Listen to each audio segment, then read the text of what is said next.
Alrighty, well, it's the morning me at the time of me doing this recording, but and it's been a while since my last, movie upload. This one's gonna be a long one, I hope. Hopefully, I cover all the points, because there's a lot of pieces to this. Even if you go on IMDb and look this, all the whole series, they have a lot of like detailed niche information. So this is Fast and the Furious. This came out 2001, directed by Rob Cohen, starring Paul Walker, Vin Diesel, Michelle Rodriguez, Rick Yoon, Jordana Brewster, Tom Berry, Ted Levine, and it's probably some more. Oh, and Ja Rule. Uh, this is pretty much the whole start of the, well, even though they made racing movies before this, but this was like the movie that launched it at the beginning of the whole millennia. Uh, some of these scenes that were shot that were actually done in 99, and of course the movie came out I think in the summer of 2001. um and This film brought back like a lot of memories from that time. You know of course I was one of those kids that went outside, but also I watched a lot of television, and even like right after I saw the movie I went back and like looked up old stuff I used to watch as a kid, from like Toonami cartoons and G4 back in the day, before the whole merger with Tech TV, and even with that.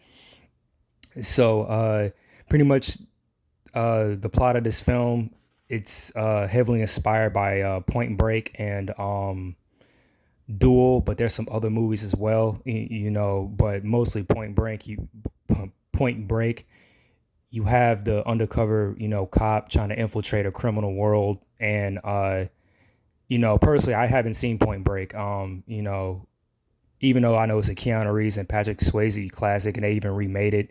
I don't know why, but pretty much that's the whole, that's one part of the plot of the film. The other character tidbits and the theme of it is really, of course, as a running joke now, family. But when I get to review of Tokyo Drift, and even you see it in the second film, to me, I like how Justin Lin had put it beforehand. The movie's also about identity, in many ways. Paul Walker's character Brian O'Connor, he's the outcast that never had a family.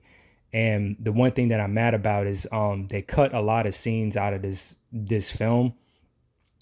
Even on the screen what you're looking at right now, this is like one of the other versions of the DVD.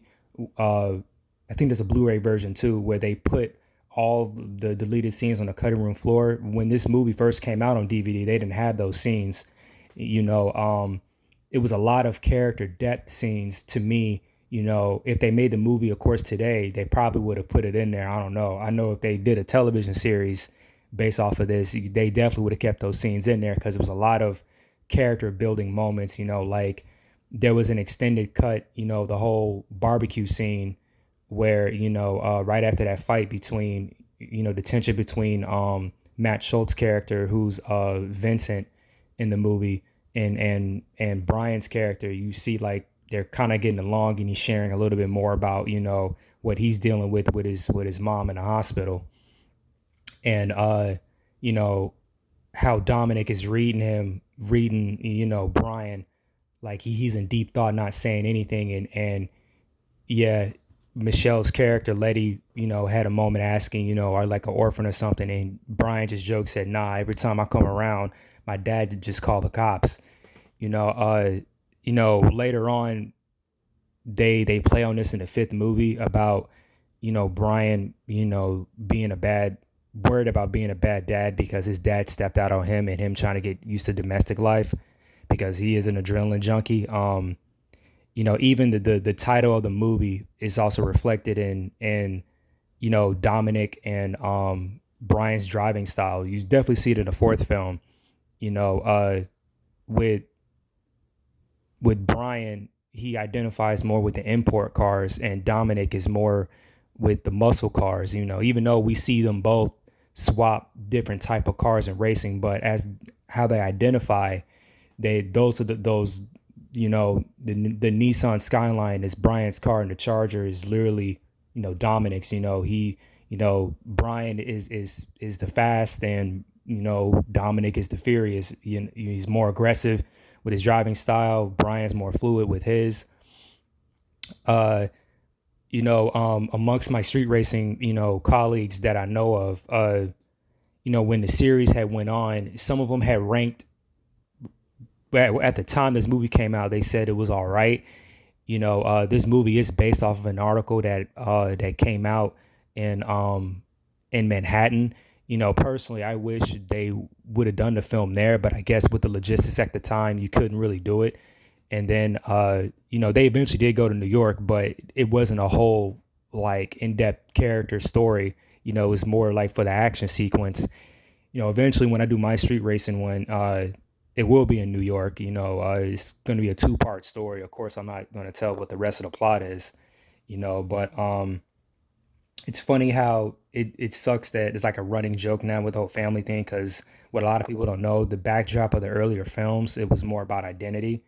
Uh, and in the fifth film, that they completely ditched that, and they have a lot of common tropes now. Like in this one, there is a mystery or detective story a little bit, even though you eventually figure out like halfway in the movie of them trying to stop uh hijacking hijacking with those trucks and goods being stolen.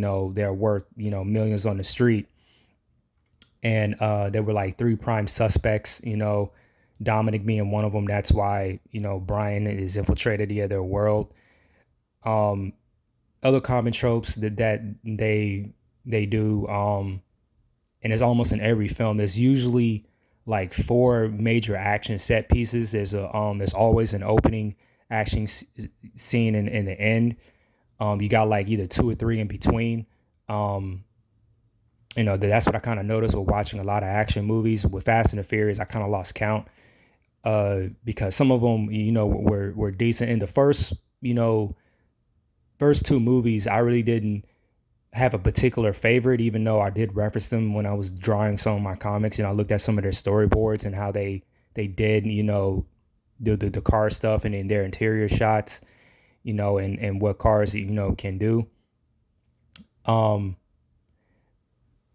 I'm trying to think of some other points. Another common trope I noticed, and they continue like to do it even up to the newer films. They always like cast someone from the hip hop world or someone who does music. They added a new trope when it got to the fifth film, and of course, I'm gonna talk about what that one is when they cast certain people, or character types or whatever you want to call it. You'll know what it is whenever we get to that review. Um, Personally, I really enjoyed this film. This is, the first movie that really got me into cars. I'm not an enthusiast. I have a lot of respect for people who do know about cars. My grandfather was a gearhead, even though he was born in the 30s, so he was used to seeing American muscle. Of course, people from his generation, they hate the import cars. And that there's a generation a little bit after, they like looking at imports, but if they were to drive like any kind of car or race with one, it's going to be an American muscle one. The Detroit, it was one of the top in the country that, at one point, that were known for making those kind of cars. 500 pound horsepower of Detroit muscle, and the the V8 engines, and of course, which I discovered recently, came out in the early 1930s. Nice little car history. Oh, yeah, car history. I did say that right. But hopefully, when the series do eventually end, because I think Fast X is like coming out real soon, and then the next one after that's like the last movie, and I believe they said it's going to be a cut, and it's going to be a two-part film. Uh, with this film in particular, you know, um, like most films, even it is like one of my favorite sports, to watch. Well, I kind of used to like NASCAR, but like not anymore because the shit was kind of boring, and this is before the whole controversy. But you know, I do like watching like some of the drifting circuits, and of course, boxing is my other favorite, hobby, to watch. And it's funny because with those kind of sports and basketball as well, there's a lot of egos that go around about whose car is the fastest. But being me not being that heavy competitive, it's just more of me of a learning experience. And you know, even in the world of racing, you can tell the ones who are like the sore losers and who have high egos. And even watching some of the earlier scenes, I could see that between like with the characters a little bit, mainly with Vince and Brian. They're fighting for Mia's affection, but Vince is too much of a slughead, where Brian just plays it naturally. And a lot of people had a lot of praise for Paul Walker, in how he is. And even Georgiana had said, doing scenes with him, even back then, he has no ego. He's just a guy that likes to have fun. I guess guys like him, they already know that they're indirectly, at least to other women, they're very, beautiful people. They just don't want to, they don't really engage in that because, after a while it does get boring and they have really good morals. It just blows that this man has passed away. But I do like the fact that I've seen his other films. Same thing with uh Vin Diesel, and Michelle Rodriguez. This was like her second film, and I think Rob Cohen said that she got the part, or it was on the radar, because of the independent movie she did, which was Girl Fight, where she was that boxer. And yeah, she stated that was like the first two dope movies at her introduction into Hollywood. And with Vin Diesel, I went, some of his old films are on the Tubi app, and I saw Boiler Room, and of course Pitch Black was like, you know, his Hollywood feature. And then this one just really launched his career. He did Triple X after this, and more movies that came on. He took a break in between, like the early, like around 2004 or 5ish. I know he came back for Tokyo Drift in the six, and he did another Riddick movie, and then he basically came back into Fast and the Furious in like 2009 with the fourth film. Um, Other common tropes I noticed, all the way up to the fourth movie, all the villains have either been Asian or Latin. They That was changed, and in the fifth one too. I forgot that was changed in the sixth one. Um, Another thing I liked about these movies, along with The Matrix, this was also my introduction to alternative rock. You know, um, the first soundtrack of this movie had a lot of like hip hop and alternative rock, mainly like Limp Bizkit, and there was some more. I think, I'm trying to think, the guy that Salvo, I believe, that did Superstar. But there's some more on the soundtrack. A lot of the music, even I try to find some of it, didn't even make it on the official soundtrack. I had to go somewhere else to like get it. When I had my giant mega, archive of music. And like I said, Ja Rule's on this. Some of his Murder Inc. stuff is on here. And despite what you might want to think about Ja Rule, but that like took me back to a time when he was popping as well. Uh, and Yeah, that's pretty much all I have to say.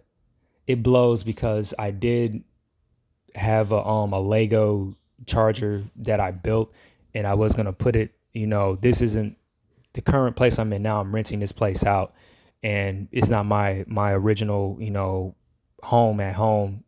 I'll be back in there eventually. Hopefully, when I do other reviews, Fast and the Furious, you guys can see that Lego charger. I even have model kits from that franchise. I have the small die cast model kit. It's one of the side hobbies I have. I have a Supra I pretty much have to rebuy because I messed up one of the glue on the build. And it was a few other, like model, yeah, cars. I've already done Gundam robots. That's like one of the other side hobbies that I have. But the thing is, people who have hobbies like this, even with cars and sports and whatnot, in my opinion, you can't really wake up one day and say you want to do this. You may have an interest, like, I'm kind of like in the middle tier with it. And the thing is, like I said, I have respect for people who have these hobbies, especially if you had it when you were a kid. You know, like with me in comic books, that's been me since at an early age, even before I discovered, high performance racing cars. A lot of people who watch, Fast and the Furious, they've been into cars way before this movie had even came out. Either if they had, if well, of course, if their parents were around, most likely their dad had introduced them into cars, just like with my mom. I don't know how much of a gearhead my mom is, but of course her, yeah, my grandfather, her dad showed, her a lot. And the good thing is that I do have, good knowledge. I know that most of these racing cars are stick shift. Some of the more muscle ones are automatic, but when we get to like Tokyo Drift, I'm going to break down more mechanics of how that works. Damn, I'm trying to think of some other facts because I improvised this whole fucking thing, and I'm trying to think if I hit all the points that I wanted to hit. Um, yeah, that's pretty much it. Again, I hope you guys enjoyed this review. Most likely, what I forgot is gonna pop up in my head as soon as I, turn the camera off. But yeah, like, comment, subscribe. Hell, even hit the dislike button. You know, we can talk about some of the stuff I said in the comments. Have a nice, you know, good, healthy, the discussion. And I will see you guys in the next review, which of course is going to be Too Fast, Too Furious. Peace.